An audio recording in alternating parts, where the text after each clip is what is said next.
그럼 그들의 마음이 딱딱해진 어떠한 비교 대상이 무엇이냐라는 거죠. 그것은 바로 떡 대시던 일을 기억하지 못하고 그들의 마음이 둔하여졌다라는 거예요.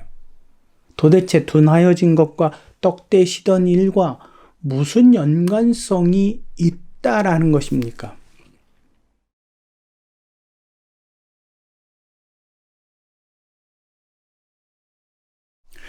오늘 주일 말씀 같이 나누도록 하겠습니다. 헤롯에 관한 사건은 다루지 않고요. 그 다음에 오병이어 사건은 기도의 중보에 관하여서 설명한 부분이 있기 때문에 오늘은 그 말씀을 나누지 않겠습니다.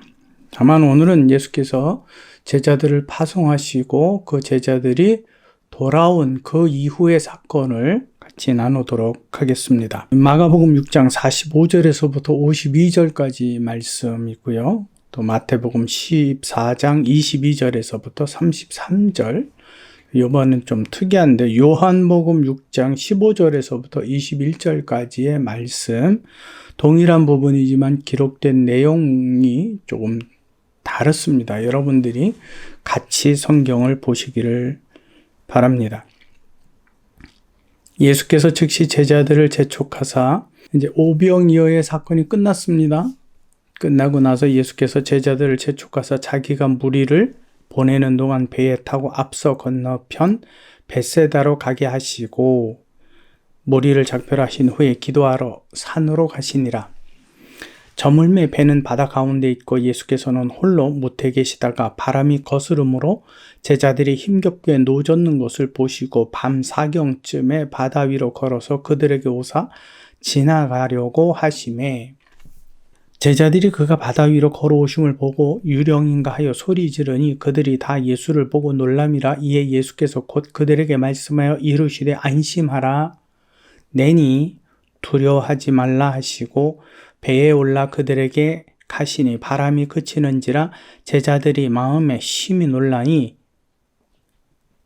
그들의 그 심히 놀람에 대하여서 성경은 뭐라고 기록을 하느냐 하면요, 52절 말씀에 그들이 그 떡 대시던 일을 깨닫지 못하고, 바로 전에 있었던 사건이죠. 떡 대시던 일을 기억하지 못하고 도리어 그들의 마음이 둔하여졌더라 라는 말씀입니다. 오늘 이 주일에 함께 나눌 말씀은 둔하여졌다라는 겁니다. 도대체 제자들의 마음이 둔하여졌다라는 것이 어떠한 원인을 가지고 있었느냐라는 것이며 그건 어떠한 의미냐라는 것을 살펴보는 시간입니다. 마태복음 14장 23절 24절에 이렇게 기록합니다. 무리를 보내신 후에 기도하러 따로 산에 올라가시니 저물매 거기 혼자 계시더니 배가 이미 육지에서 술이나 떠나 바람이 거스름으로 물결로 말미암아 고난을 당하더라. 자요, 마가복음하고 똑같은 내용입니다. 그런데 이 마태복음에서만 유독 다른 내용이 한 가지 기록이 되어 있습니다. 그것이 바로 여러분들이 너무나 잘 알고 있는 물에 빠져가는 베드로의 사건입니다. 28절에 베드로가 대답하여 이르되 주여 만일 주님이시거든 나를 명하사 물 위로 오라 하소서 하니 오라 하니 베드로가 배에서 내려 물 위로 걸어서 예수께로 가되 바람을 보고 무서워 빠져가는지라 소리질러 이르되 주여 나를 구원하소서. 예수께서 즉시 손을 내밀어 그를 붙잡으시며 이르시되 믿음이 작은 자여 왜 의심하였느냐 하시고 배에 함께 오름에 바람이 그치는지라. 배에 있는 사람들이 예수께 절하며 이르되 진실로 하나님의 아들이로소이다 하더라. 베드로는 큰 풍랑을 보고 의심하였던 것이 아니라 부는 바람, 보이지 아니하는 것으로 그 마음에 의심하고 두려움을 갖게 된 부분, 그러나 오늘은 이 부분을 함께 이야기하지는 않습니다. 자, 요한복음 6장 16절에서부터 21절까지의 말씀입니다. 저물매 제자들이 바다에서 내려가서 배를 타고 바다를 건너 가버나움으로 가는데, 아까는 벳세다라고 이야기했는데 이번에는 가버나움으로 기록을 하고 있습니다. 예수는 아직 그들에게 오시지 아니하셨더니 큰 바람이 불어 파도가 일어나더니 제자들이 노를 저어 12여리쯤 가다가 예수께서 바다 위로 걸어 배에 가까이 오심을 보고 두려워하거늘 이르시되 내니 두려워하지 말라 하신데 이에 기뻐서 배로 영접하니 배는 곧 그들이 가려는 땅에 이르렀더라 라고만 기록을 하고 있습니다. 오늘 같이 볼 말씀은 마가복음을 중심으로 보는 겁니다. 바람과 파도를 잔잔하게 하신 사건은 마가복음 4장 35절에서부터 41절에도 기록이 되어 있습니다. 그러나 그곳에서 주는 그 기록의 목적과 오늘 이 본문에서 주는 기록의 목적은 좀 다릅니다. 특별히 마가복음 6장 52절에는 그들의 마음이 둔하여졌다, 둔하여라는 단어가 기록이 되어 있습니다. 그 둔하여졌다라는 말은 어떠한 뜻이냐면 돌같이 되다. 상징적으로 뭔가 굳어지다, 무감각해지다라는 뜻입니다. 그러니까 우리 한글로 보면 똑같은 의미가 됩니다. 그런데 한글 성경에 똑같은 헬라어라 할지라도 이것이 다른 말로 번역이 되어 있는데 완고하다, 우둔하다로 번역이 되어 있습니다. 그럼 그들의 마음이 딱딱해진 어떠한 비교 대상이 무엇이냐라는 거죠. 그것은 바로 떡 대시던 일을 기억하지 못하고 그들의 마음이 둔하여졌다라는 거예요. 도대체 둔하여진 것과 떡 대시던 일과 무슨 연관성이 있다라는 것입니까? 어떤 관계에서 이해를 해야 하느냐라는 말입니다. 풍랑이 일고 힘겹게 노젓게 바로 그 전에 있었던 일이 바로 5,000명을 먹이신 사건입니다. 그리고 12바구니가 남겨졌습니다. 이러한 엄청난 기적을 그들이 직접 경험했음에도 불구하고 여전히 두려워하는 제자들의 모습을 볼 수 있습니다. 이 어마어마한 오병이어의 기적을 자신의 삶 속에 적용시키지 못하고 있다라는 말입니다. 장정만 5,000명이니까 그 수많은 사람들이 먹고도 남음에 있어서 그 기적을 일으키는 현장 속에 있었음에도 불구하고 그 기적은 그들을 위한 기적이고 제자들, 그들이 생각했을 때 자신들을 위한 기적은 아니다라고 생각을 합니다. 그 말이 바로 그들의 마음이 둔하여졌다라는 의미입니다. 여러분, 우리도 그런 생각들을 많이 갖습니다. 누구의 어떠한 일들을 하나님의 믿음에 있어서 어떤 놀라운 기적들을 경험하고 체험하는 이야기를 듣고 우리도 뭔가 힘을 얻고자 합니다. 또 어떤 면에서는 그러한 기적이 일어나는 현장 가운데 있으되 그것은 그 기적을 경험하는 그 사람, 특정인에 관한 사건으로 우리가 생각을 하는 겁니다. 그래서 나도 저런 기적을 경험했으면 하고 막연한 그리움과 소망을 갖고 있는 겁니다. 내 현실 속에서 내게는 언제 저런 기적을 하나님께서는 이루어 주시나?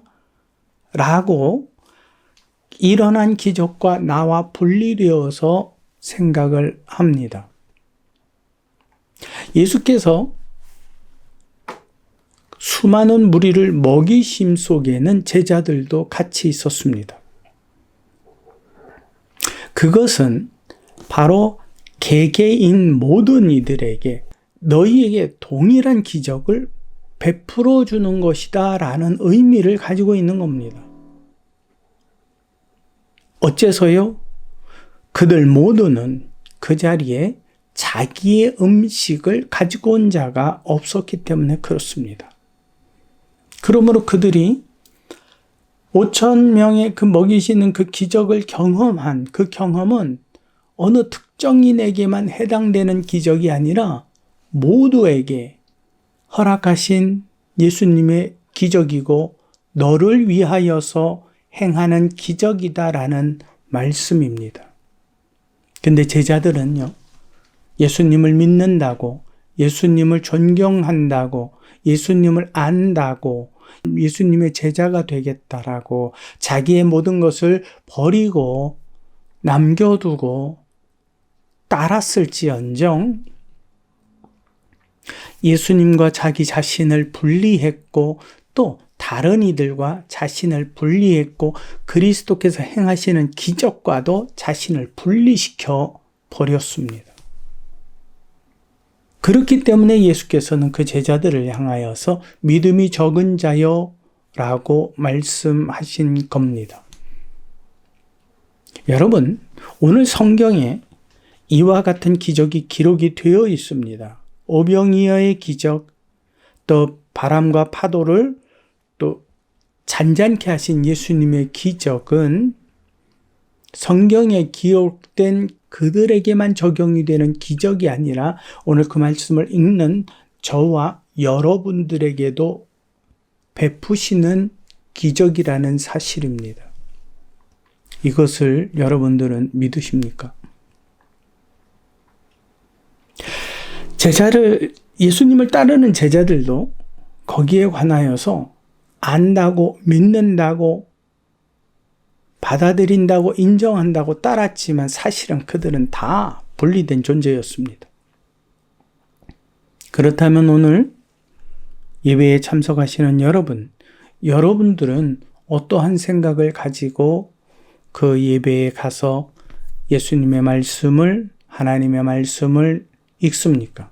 나와 분리된 그 시대에 적용되는 그 어떠한 사람들에게만 적용되는 말씀으로, 그들만을 위한 말씀으로, 나와는 전혀 상관없는 말씀으로, 그렇다면 오늘 제자들 것처럼 예수님의 판단은 믿음이 적은 자들일 뿐입니다. 왜 믿음이 적은 자들이라고 예수께서 말씀하셨겠습니까? 정말로 믿음이 적은 자들이기 때문에, 혹은 믿음이 적은 자라고 판단하고 싶으셔서 그들을 어떻게 하든지 그들의 약점을 드러내고 싶으셔서 말씀하신 것일까요? 예수님의 판단은 그렇지 않습니다. 예수께서 이 땅에 오시면 모든 사람을 구원하기 위한, 저들의 죄에서 구원하기 위한 하나님의 의로우신 뜻입니다. 그렇기 때문에 그분이 우리의 믿음에 대하여 연약하다, 적다라고 판단하시는 그 근거는 좀 더 믿음이 온전하여지기를 소망하는 바람입니다. 그 소망하는 바람에는 떡을 떼시던 그 사건을 바로 누구의 사건으로 연결을 시켜야 된다고요? 그것은 나를 위한 사건으로, 성경에 기록된 기적들을 소경이 눈을 뜨고 또 귀벙어리와 벙어리가 말을 하고 또 말을 듣는 그러한 기적들은 그들에게 적용된 말씀이 아니라 그 누구에게 적용된 말씀이라고요? 내게로 적용된 말씀이라고요. 이것에 대하여 내가 인정하고 내가 그것을 받아들이는 것, 그것이 바로 믿음입니다. 이처럼 우리가 생각을 했을 때에 떡 떼시던 일에 대하여 둔하여지지 않은 상태의 마음을 그리스도께 보여드리는 겁니다. 여러분들은 어떠한 마음을 그리스도께 보이러 가십니까? 오늘 여러분들의 예배가 참으로 예수 그리스도께서 보시고 만족해 하시고 내 마음에 합한 자다라고 하는 칭찬과 명성과 또한 하늘로부터 주시는 그 기쁨에 완전함에 거하시기를 진심으로 소망합니다.